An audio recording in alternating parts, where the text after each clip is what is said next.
वडोदरा के गोरवा इलाके में गुजरात हाउसिंग बोर्ड द्वारा मकान और झोपड़ियां तोड़े जाने के बाद प्रभावित परिवारों ने जिला कलेक्टर को ज्ञापन सौंपा है।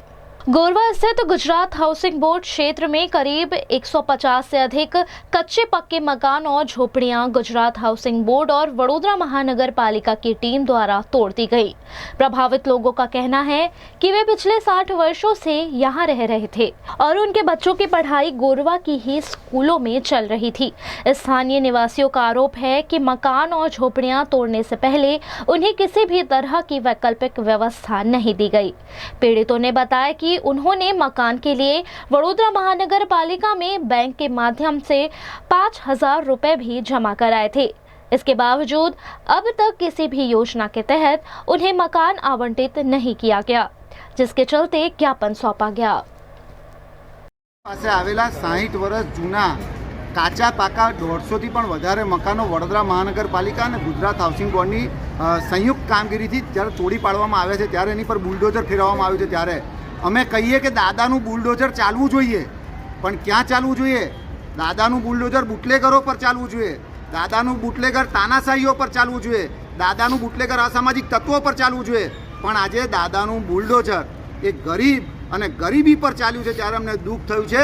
આ ગરીબો આજે ઠંડીની અંદર આટલી કડકડતી ઠંડીની અંદર રોડ પર રહેવાનો વારો આવ્યો છે ત્યારે અમને દુઃખ થાય છે, કારણ કે આ લોકોએ 5-5 હજાર રૂપિયા કોર્પોરેશનને ભરી દીધા છે, તેમ છતાં હજુ સુધી અમને મકાનનું કોઈ જગ્યાએ નથી મકાન ફાળવવામાં આવ્યા। ત્યારે અમારા આજે કલેક્ટરશ્રીને વિનંતી કરવામાં આવી છે કે વહેલામાં વહેલી તકે આ લોકોને ઝૂંપડાની જગ્યાએ મકાન ફાળવવામાં આવે।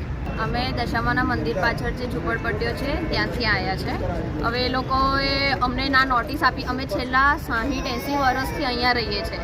અમારો જન્મ અહીંયા થયો તો અમારા પરદાદાનો બી જન્મ અહીંયા થતો, એ લોકોએ જ અહીંયા આગળ રહેતા હતા। અમે આટલા વર્ષોથી અહીંયા રહીએ છીએ, છતાંય આ લોકોએ અમને એવું કહે છે કે આ જમીન અમારી છે। ક્યાંથી એ લોકો કોર્પોરેશનની જમીન થઈ ગઈ? ડાયરેક્ટ આવીને એ લોકો કહે છે કે હા, ક્યાંથી એ લોકો ડાયરેક્ટ આવીને ક્યાંથી અમને કહે કે તમે ઘર ખાલી કરો।